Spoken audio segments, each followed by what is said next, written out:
Here are my top 7 favorite closing techniques in roofing sales. And these are for you if you've struggled to close sales in the house. If you're running a team and close rates aren't what they should be, I know it's pretty cutthroat out there right now. Or if you're someone that has been afraid to ask for the business because you just don't want to come across as being salesy, sleazy, or pushy. These 7 different techniques can be used mix or match or on their own to help you earn more business. And it's all done in a way that's natural, organic, and without feeling salesy, sleazy, or pushy. Before we get into these top 7, I just want to say thank you for being here and welcome back. My name's Adam Bensman. You may have been seeing some changes here on this channel, and they're all really exciting. First, I am proud to announce that I joined the TAMKO family. In fact, TAMKO acquired the Roofing and Solar Reform Alliance, which means now all of my training, the magical community I run, all the industry experts in the AI Alliance brand, which is like your AI coach assistant in your pocket, is all available at no additional cost to the TAMKO Edge Contractors. There's a link in the description to learn more, or you can go to rsa.pro. The other thing that you're going to be seeing is even more education around running a roofing company. It's business content. But for today, I want to focus on you if you're in sales or if you're running a team. So let's get started. And we're going to start with number 1 on my list, which is my go-to closing technique called the comfort close. Now, you may have heard this, and don't worry, stick around because I'm going to be hitting another 6 that you may have not heard me talk about here on this channel. And at the very end, I'm going to share the one thing that some salespeople just have a tendency to do, and it can totally kill a deal at the kitchen table without you even realizing what you're doing. So let's talk about the comfort close. First, the comfort close works based on riding what I call the emotional wave that we've created for the homeowner. If you've done an incredible job, you've showed them the lows of the roof and what they might want to be concerned about, but at the same time provided comfort and a clear path forward to get to the desired outcome of having an incredible, gorgeous, brand new roof with a beautiful warranty with nothing to worry about. So the comfort close is very simple. There's a setup which clears all questions, and I dive into that more in my closing masterclass that I recently published. You can hop into that. But once I clear all of the objections by asking these 2 questions, which is, do you have any questions for me so far? And does all this make sense? Then we can use the comfort close, which is, great, are you comfortable moving forward? Now you can mix and match, say like, are you comfortable choosing me as your roofing hero? Are you comfortable getting your project started? However you want to use it, the main idea is to say, are you comfortable? So that's number 1 on the list. Number 2 on the list is a common technique taught in sales, and I really like it. It's called the options close. And there's 2 different ways to use the options close. If your company is offering a best, better, good option in the house, an options close could go something along these lines. Hey, after I shared with you these 3 packages, which you would mention by name, which one do you feel is best for you? This one or that one? And you'd use the names. And what we mean by an options close is we've removed too many options where there's not analysis paralysis. And now the choice isn't, do you want to move forward? It's, do you want this roof or that roof? And it can also be used at the very end, maybe if you're not using a best, better, good system, or if the homeowner chose which package they want or indicated, now you can use the options close in terms of payment method. Hey, and again, you'll see when I say mix or match, you'll see I'm going to marry this to the comfort close. Are you more comfortable taking advantage of our affordable payment option or paying by check? So that's the 2 options. You want to pay with a financing plan, right? Affordable payment option or by check. So that's the option close. I'm limiting the options to just 2. All right. Moving up on the list, I'm going to refer to it as the askless close. That one's kind of a tongue twister, the askless close.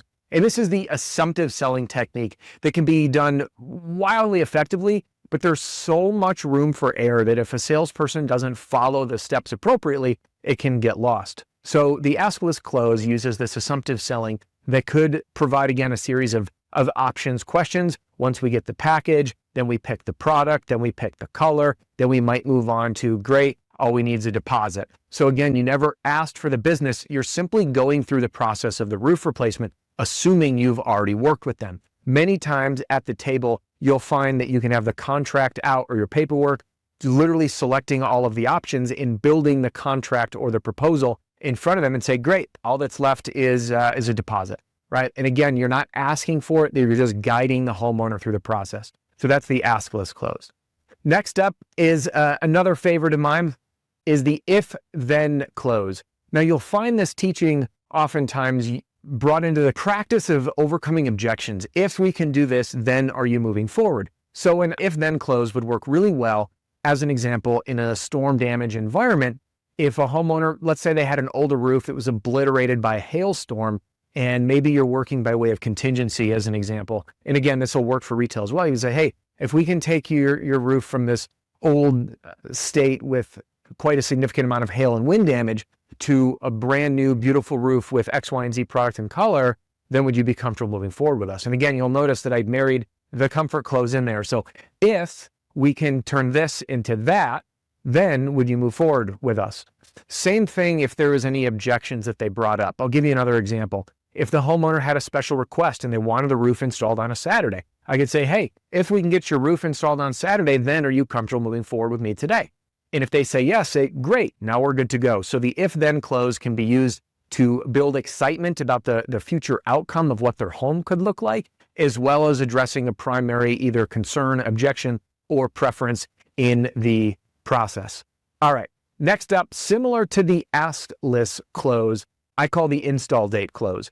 And by doing this, again, it's kind of another evolution depending on the operations that your company has. Now, some companies will allow their salespeople to at least have an idea of when the roof might be, when their backlog is available to get scheduled. So generally, you're not going to be able to pick an install date at the kitchen table. If you've got the tech and the organizational skills for that, mad kudos to you.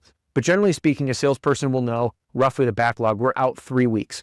As an example, say, excellent. So now the next up is to pick your install date, and we're scheduling the week of blank. And we can go ahead and pick the date. And then again, we move forward with the rest of the series of the askless closed. This is a bit more of a assertive technique than the askless close. And again, could be brought into there where we're picking the product, the color, the install date, then the deposit. But generally speaking, if someone is picking a date for install, they're quite committed to moving forward. And it's another way to earn the business without asking for it.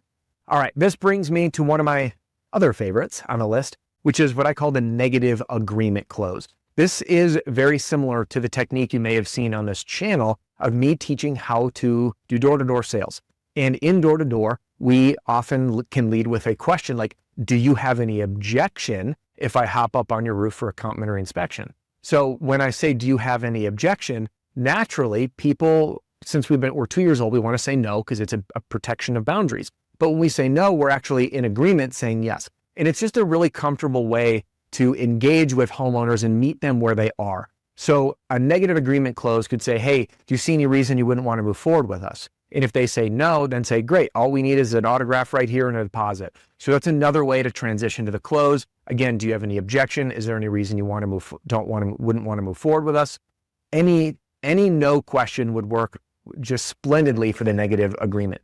Now, the last one on the list, and this is if you're really, really selling just a beautiful cosmetic upgrade to the home. And a cosmetic upgrade could be something just as a stunning product, but it could also be a transformation from an old dilapidated roof. And I know we've all served those customers. And quite frankly, those are the customers that are the happiest with us because they see this transformation.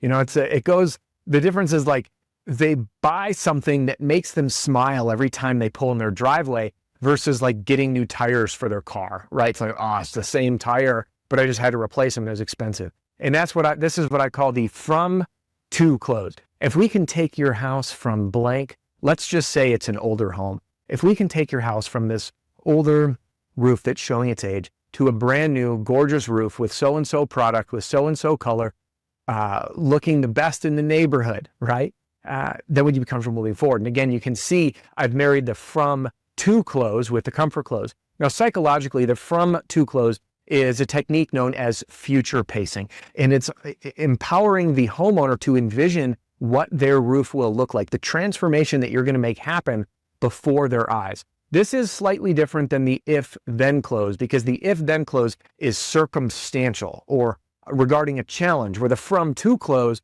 is really about building this excitement of the future state of every time they pull in their driveway, they're looking up and they have the most beautiful roof in the neighborhood, or better yet, the most beautiful roof to them because they're proud of how their home looks. So which of these techniques do you want to start trying today? That, my friend, is your action item to do right now and put it to use. And if you want to learn more about joining me inside the Roofing Strong Alliance by TAMKO, click the link in the description. We'll see you inside.